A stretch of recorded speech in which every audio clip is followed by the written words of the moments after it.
guys, and welcome to today's video. Today we are drawing a self-portrait.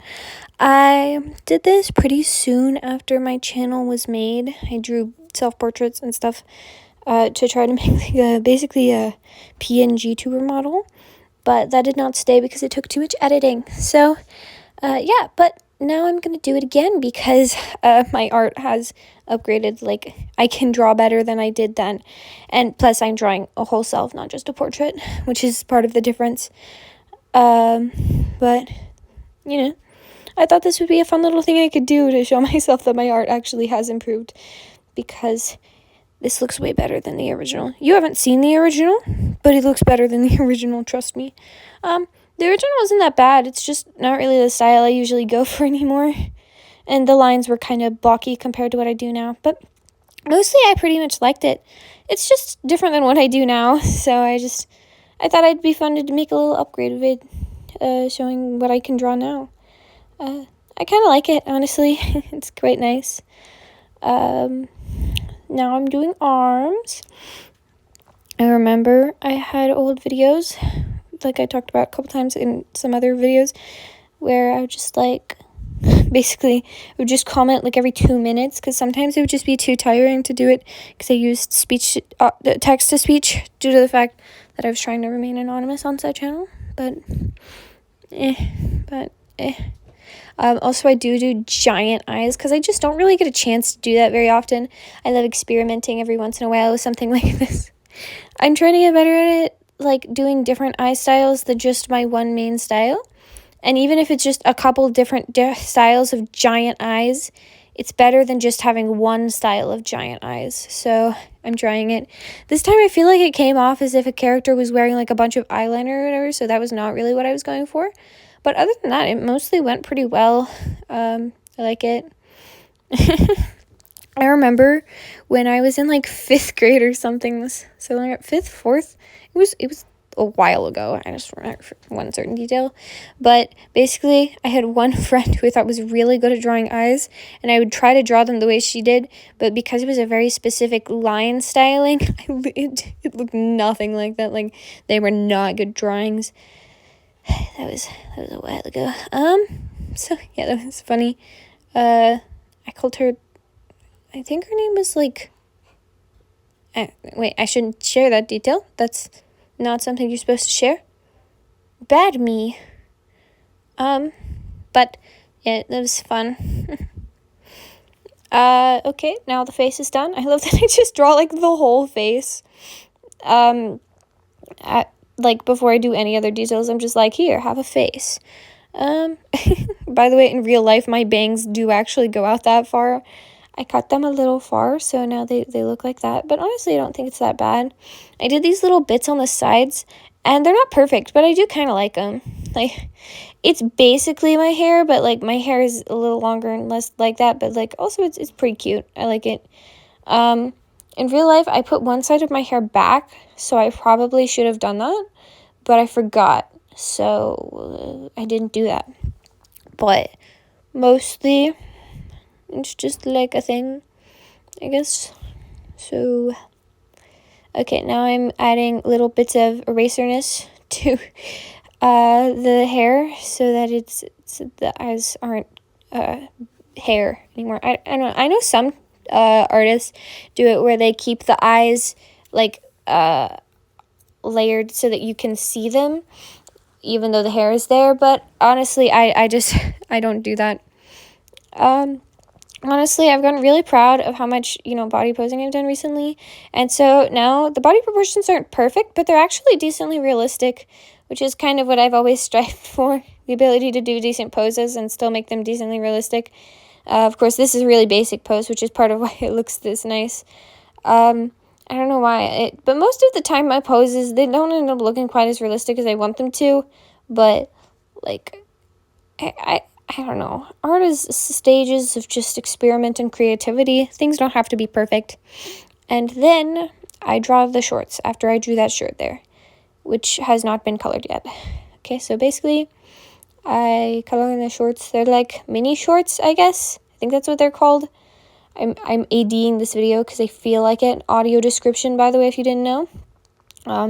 So now I am erasing the little bits of leg on the side that are becoming one with the shorts because I don't want that to happen. And next, I draw the shoes. They're tennis shoes with laces because that's like the one style I'm really good at other than boots. So yeah, and now I am like, I add the laces and then afterwards I do the other shoe. Well, I add like the top laces. Afterwards I do the other shoe and then I add the bottom laces on the second shoe. Then I add the bottom laces on the first shoe. And then I decide that it is finally time to erase the weird mess up I made on the first shoe.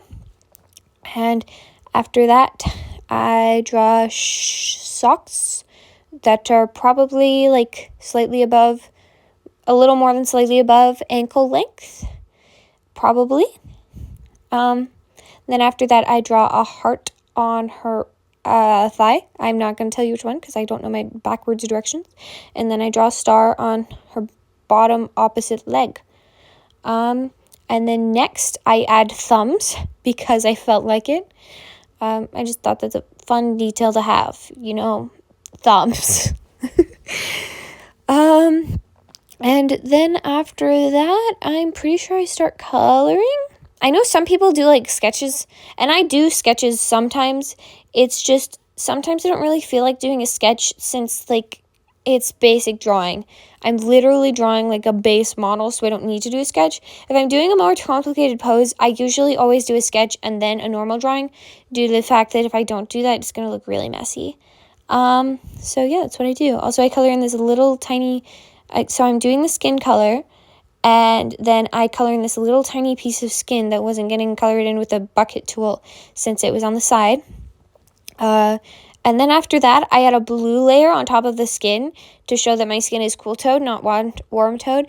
Honestly, I can never tell. My skin might be warm toned and it might be cool toned, but from what I've looked about like foundations and stuff on my face, I'm pretty sure I'm cool toned. But it looks really funny because for a second there, my skin's just blue. I mean, technically it's not my skin, but my drawing skin of me is just blue. And it's decently accurate, honestly. A lot of the time when I color pick, it's about this color. Honestly, on my arms and legs, it's actually a little darker than that, but my face is, like, super pale in comparison, so I thought it'd be fair to just do this color to kind of, like, even it out, I guess. Because it's close enough. Enough. Okay, now I already did the coloring for the star and the heart on my legs, and then I just colored the socks pink. And then I color the shoes a, like, reasonably colored blue. I don't know, sky blue, I think. Kind of a sky blue. Like a lightish, darkish blue. Like a medium blue. I'd say that's a good description of the blue. So I do that on both shoes, and I color it individually instead of using the fill bucket because of the fact that there are tennis laces, and I can't use the fill bucket on that because it would take more time than if I just colored it individually. And then after that, I color the whatever you call it, the shorts, because without using the fill bucket, because apparently that's what I decided to do. And then I had this really cool transition-y thing where I add pink at the bottom of the shorts, like a little pink line at the bottom. And then I add a purple layer, like a purple line on top of that pink line. And then I add another in-between color that's like a darker blue than the original blue, a darker, more purpley blue than the original blue. And then I use the blur tool because I don't know how to blend without blur. And I blur it all, and then it gives this really nice transition that I actually really appreciate. It's cute. And it looks pretty nice, honestly. It leaves a little white line at the bottom where the color stops existing. But other than that, it looks pretty nice. And then I make the shirt pink with the fill bucket because I'm not insane. And then after that, I color my hair the correct color of brown, which took a second. Even though my hair, I think, is also cool toned. It's not that color, I know that. But it's pretty dark, and I don't know how to make it my exact hair color because I think it is cool toned. it's just kind of complicated, so it's easier if I just do it that way. It's not perfect, but it's nice. So I just colored the eyes, and I colored them blue. My eyes aren't actually blue. We've theorized that they might either be hazel or just like there's a YN thing going on the Lunar Earth show, and there was one time there was a yandere blue, and a yandere earth, and she said, "I love your bluish, greenish, hazelish, brownish, grayish eyes." And it was really funny. But that's kind of what my eye color is. They just it just kind of changes, which was why I think it might be hazel. If I color pick it, it's green. And if if you just look at it, it either looks blue or green usually. But every once in a while, if it's in the correct lighting, it does look brown. It's... So, we're just never sure. But yeah, now I'm doing the shading on the skin.